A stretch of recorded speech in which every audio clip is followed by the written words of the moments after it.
நான் பொதுச் செயலாளர், அனைத்து இந்திய அண்ணா திராவிட முன்னேற்றக் கழகத்தின் பொதுச் செயலாளராக இருக்கிறேன். என்னால் நியமனம் செய்யப்பட்ட, பொதுச் செயலாளரால் நியமனம் செய்யப்பட்ட கொறடா உத்தரவை மீறி வாக்களித்திருக்கிறார் என்று சொல்கிறார். இதுவே முற்றிலும் தவறான ஒரு கருத்து. சட்டப்பூர்வமாக சட்ட ரீதியாகவும் முழுமையான தவறான ஒரு கருத்தை இன்றைக்கு பொதுவெளியிலே தெரிவித்திருக்கிறார். பொதுச் செயலாளர் கொறடாவை நேரடியாக நியமனம் செய்ய முடியாது.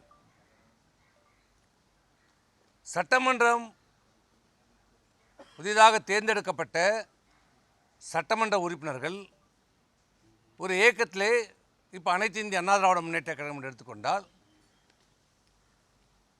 தேர்ந்தெடுக்கப்பட்ட 47 சட்டமன்ற உறுப்பினர்கள் சட்டமன்ற குழு கூட்டம் நடைபெற வேண்டும்.